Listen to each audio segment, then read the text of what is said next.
Hey everyone, it's Alan Thornton here, and I'm President and CEO of St. John's Community Services, here to wish you a happy Pride Month. Today, I have a very special guest, and no offense to any previous guests that I've had on, you've all been amazing.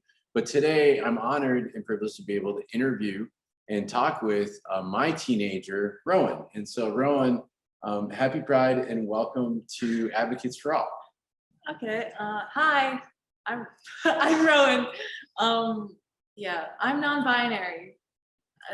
Yeah. So I was gonna start by asking you, like, why this is significant, both personally and as an organization. So at St. John's, we believe in affirming everyone's uniqueness, and we try to help people live their best life.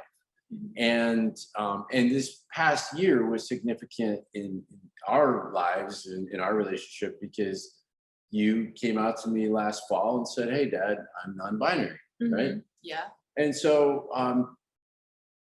why don't you start by kind of explaining for people that might not be as familiar, like, what does that mean? Like non-binary.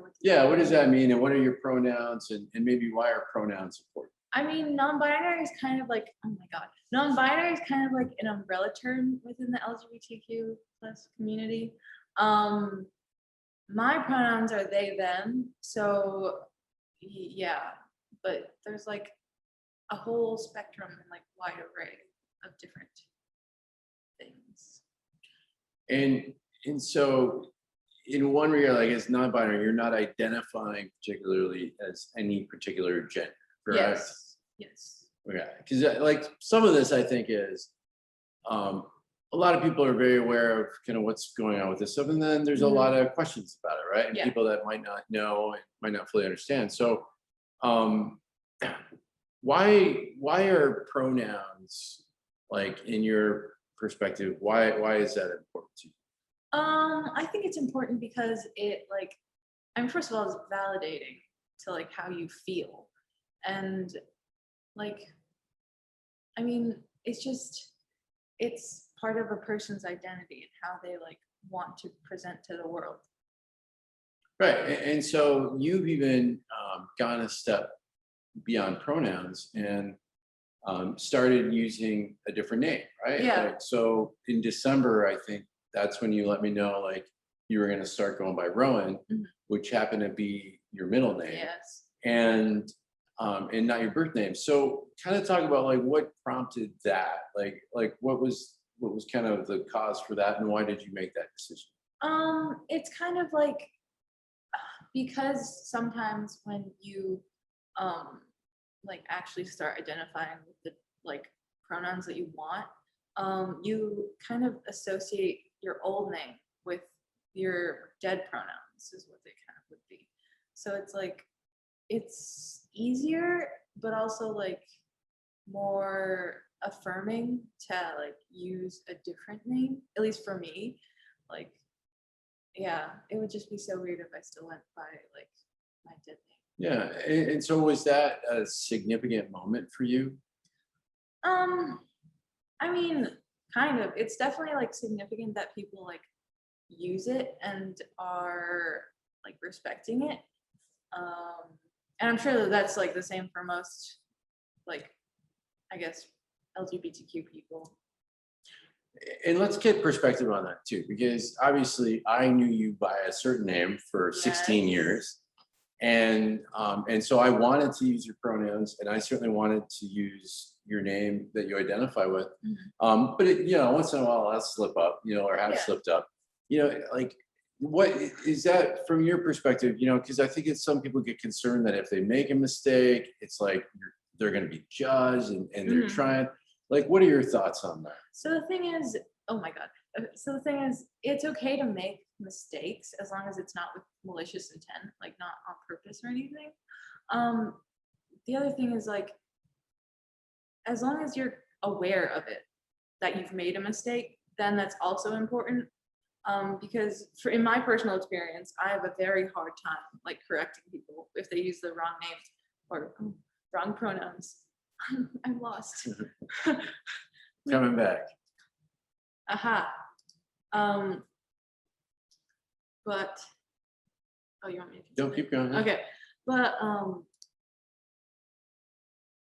What did you ask?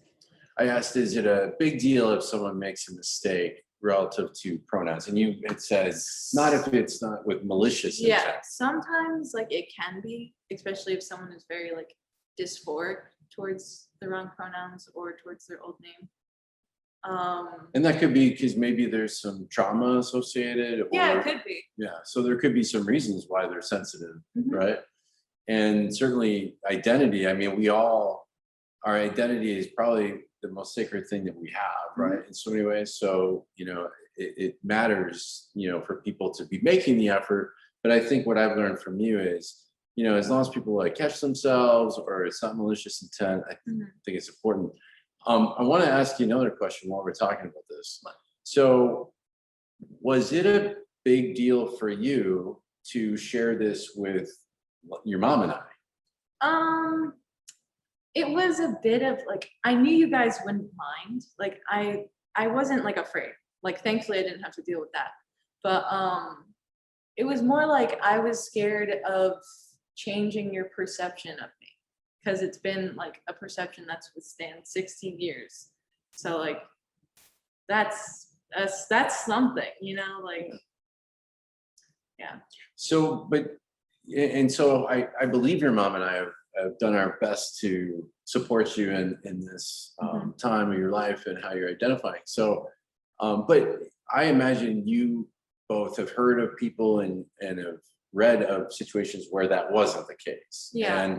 And you and I talked about this because St. John's operates a homeless youth program.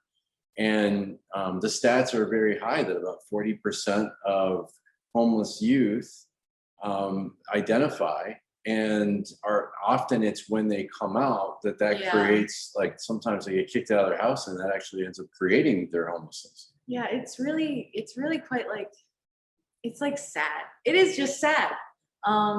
Because they're not, a lot of times when people like kick them out of their house, they're not even taking the chance to understand the plan. They're not even taking the chance to understand like what the person is trying to tell them. And like, even like as a like young person, I'm assuming, because that's what they're like used for. Yeah. Like that's so hard to deal with, especially from your like family members, or people that you're close with, because you're trying to be, it's a really vulnerable thing to do, is to like come out to people. And for them to just be like, well, no, actually I hate you now. Right. Like it's so, that's so like, it's traumatic. Like it is. And like, and then to have to deal with homelessness after that it's insane. Well, and that can create a whole bunch of other terrible things. You can end up with situations where, teens that are experiencing homelessness that are also LGBTQ are at a higher risk of sexual exploitation while out on the street. Some scenarios they're actually trading, sex for a place to stay. I mean, and that's not by choice. They have no better options, and they're coerced and forced into these situations.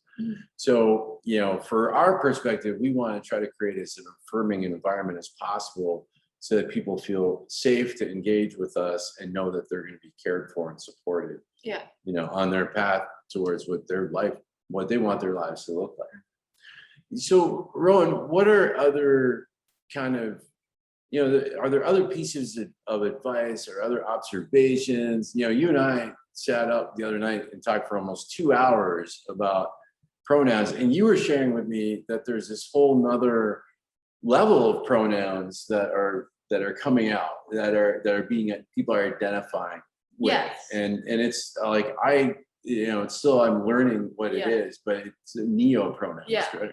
They're not exactly coming out because they're like, they've been a thing. Right. It's more like people are more openly identifying with them rather than just like closeted, I guess you would call it. And neopronouns have a lot to do with the neurodivergent community, is what I've like seen and like experienced. But it's kind of like, it's under the umbrella term of non-binary, and like, which is under the umbrella term of trans. But how people usually think of gender as like a spectrum from like he, him to she to her, like and like they, them in the middle. And that's not correct. Like, if that's how you can grasp it, then that's okay. But like, it's not exactly how it's like formatted. How I like to think of like the format of like gender and gender identity is kind of like, you know, like the animal kingdom, like little category things. Mhm. So it'd be like the big umbrella, like LGBTQ plus, and then it's like trans, and then there's like non-binary, and then under non-binary there's like several different like offshoots, and then like under neopronouns, a lot of it has to do with like just not using the like three like most common pronouns, I guess. And that doesn't make them any less valid. It's just like a different way to identify. It's very individualized, right? Yes, Like from yes. what you're explaining, it really, literally, a person is selecting in some scenarios their very own pronouns that they feel identify. Yes. It's their unique expression of who they are. Mhm. Yeah. And everyone experiences gender like differently. Like they may know it in an entirely different way. So, other thoughts or questions, like what advice do you have for parents that maybe, recently their teenager, their child has come out to them in some way or identified with to them in some way, shape, or form? Like, if there were tips that you could give, what are some of those tips that you would try to give? Biggest one, like just be supportive. Like listen to your child. Like that's so important, so insanely important. Because a lot of times when you have like gender identity, like when you identify not as a gender that you are at birth, you deal with a lot of like self-hatred and like you don't see yourself the way that you're presented. And that causes so much like just the amount of like maladaptive coping skills that a lot of people have is mind-boggling. And then like it doesn't really help that like then on top of that their parents could go and be like, well, I'll only see you as a girl or I'll only see you as a boy. And it's like, well, thanks, that's really nice. Like sarcasm.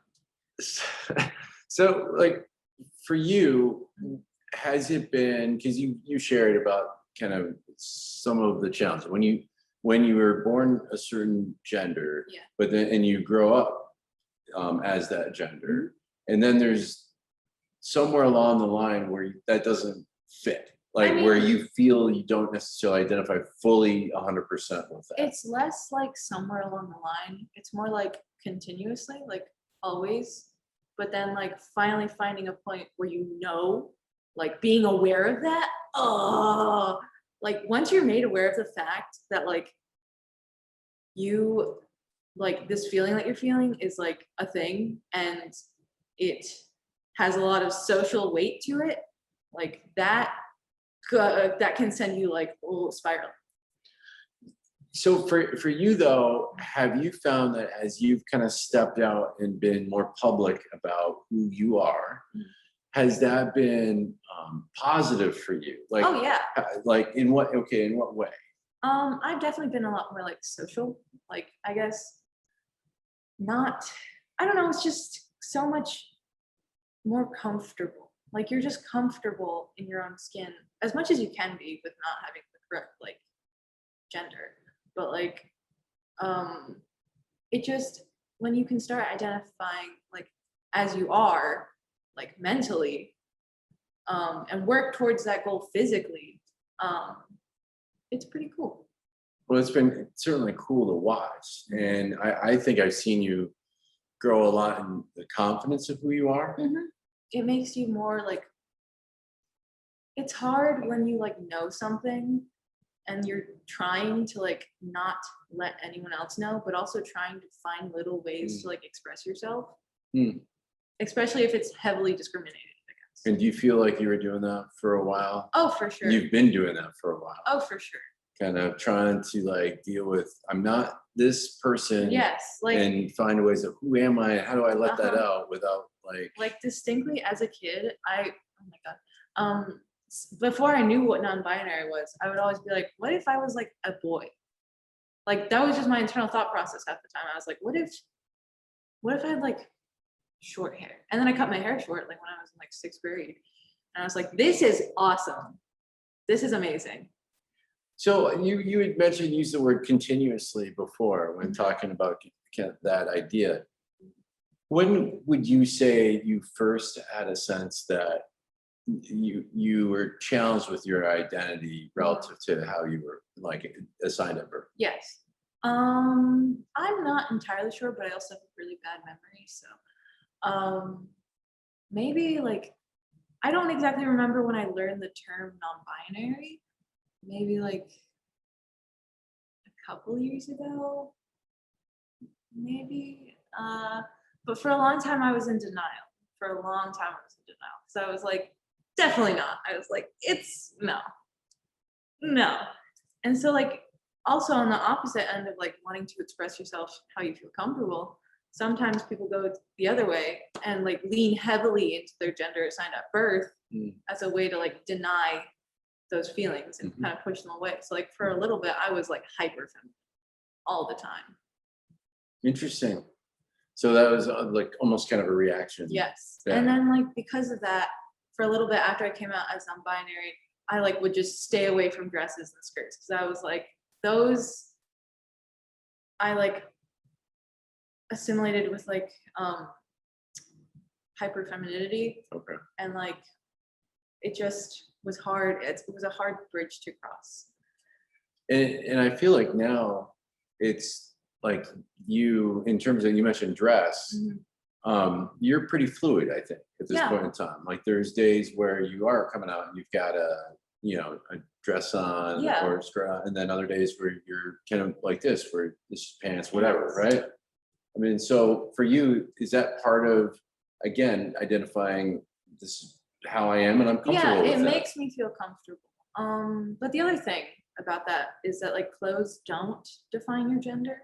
It's more just like as long as you're comfortable, then like that's good. And I'm comfortable wearing what I wear. And yeah. That's cool. And so one of the things I was really impressed with too in talking to you was just you've learned so much. Like it's obvious that this was something so personal to you that you were looking for answers in information in a lot of different places. And you were looking at a lot of different sources. And so you talked about watching videos on YouTube, on TikTok, Instagram. like Instagram, like just learning as much as you could, basically. Oh my God. The amount of like gender identity like quizzes that I took online is insane. Like the middle of the night, I would eat those. Like it was freaking, oh my God. It's like you're just going through so many things to feel like any form of validation. And you're like, but also at the same time being so heavily in denial. I was like, definitely not. But it was like, yeah. So, so now that it's towards the end of Pride Month, is Pride Month this year have more meaning to you in any way than say a year ago at this time, or is it grown, or is it just not a big deal for you at all? I mean, for me, it's not necessarily a big deal because like, I mean, it's a big deal. Like Pride Month is a big deal. And the fact that it exists, that's a big deal. But personally, like it's not too different. I mean, it's definitely more, no, it's a little different because I feel more like attuned with it. Like I feel more comfortable. Yeah, I mean, I know we've gone into Starbucks a couple times and you'll see a pride flag and you're like, yeah, hey, you're I'm just like look at that. very verbal about it now, Yeah, very like before, expressive about it. Whereas before you probably, I'd be like, definitely not me. I'm like, okay? definitely not me. So, I think it's interesting, as a dad of a non-binary kid and teenager, young person, however I should. I don't know, it doesn't really. Well, it's interesting because that's kind of a point of it is, I've been trying more and more to authentically represent who you are and who you've identified yourself to me. And I realize like people, some of it is levels of exposure, right? Like, so I'll actually literally be on a call with someone or Zoom with someone, I'll be talking, and I'll be talking about you, Mhm. and I'll be talking about they, and then they'll ask me, "Oh, are there two of them?" Oh, yeah. Also, it's because you have a hard. twin. Yeah, because So, yeah. so and Rowan does have a very real twin. Oh. But part of it is just, as a dad, I start realizing that the more I'm involved in advocating for who you are and using language, the more that people don't necessarily they're not as accustomed. Yeah, to they're it. not gonna know You what you're know, talking about. So I think my I guess recommendations or encouragement for parents, that have non-binary kids is, press in, be true to it, advocate for who they are from an identity standpoint, and love them above all else. Also, trying to not allow them to express themselves is not helpful in any way. Not even socially.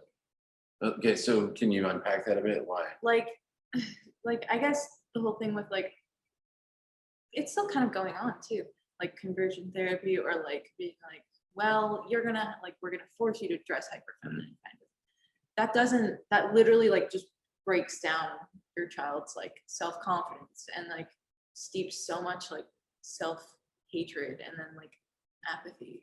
It's And damaging. and sure. with real consequences. Yes, with real consequences, with self-harm and Yeah. suicide.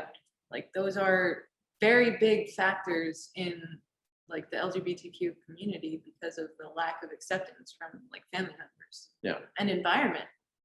Yeah. So coming back to that, and ultimately, I think as a dad, when the first thing when you came and told me these things, I was like, well, that's really cool. How can I support you? And I think that's the other piece of what you're saying, is not just tell them what not to do, Yes. but I think there's a level of learning. There's a level Yeah. of supporting, like learning from you. You're developing into a great self-advocate. Mhm. And I think it's also myself taking the time to ask you, what about this? What about that? What do you think about that? Yeah. Also, a lot of the time, parents uh, need to be willing to listen to their child and learn from them. Because some parents are well, I'm the parent, so I know, and I know that you're a boy or a girl, so you're wrong, and that's not okay, because you're not even offering your child any sort of bodily autonomy, or mental autonomy, and how they can identify, if you're just saying well, no. Yeah, and I think without going into detail, I would just say that as a parent, one of the things is Rowan has been really open with me, and I've asked a lot of questions, and you've shared with detail about kind of why you identify as non-binary, and that to me, because sometimes what I get or hear or read is, this is, just a fad, it's just a trend, No. it's just kind of what people are doing. That's so sad. Right. And I think that some of it, from what I understand, is that your generation seems to be the most expressive in their Mhm. gender identity, their sexual orientation, and so I think there's some of that Yeah. at play in perception. Also, if someone were to come up to me and start dissing me and telling me that I'm wrong, I'm not gonna be hostile towards them, because first of all, they probably don't understand, or are unwilling to understand, or in some cases are projecting, and as projecting their own self-hatred for how they feel onto other people. Yeah, they could have their own issues. Internalized homophobia, or just all of that. Yeah. Well, Rowan, I appreciate you taking the time and kind of just opening up a little bit about your journey and your observations. And again, as a parent, I would just encourage parents and other loved ones. The best way that you can support someone is to have unconditional love, to ask lots of questions and try to learn both from the individual as well as from other sources, Mhm. and just kind of enter into that space and figure out how can you be as supportive as possible. At St. John's, our goal is to be as supportive as possible to each individual we support and serve, so that they can ultimately live the life that they want to live, and that would be the fullest and the best that they could possibly have. And I, have that same attitude with you, Mm. and in the sense of, and with my other kids too, like I want you all to be happy. I want you to be able to express who you are, identify how you are, and really be able to make society that much more interesting and better because of it. So, yeah. So thank you for joining us today, Rowan. Thank you, and happy Pride Month, everyone.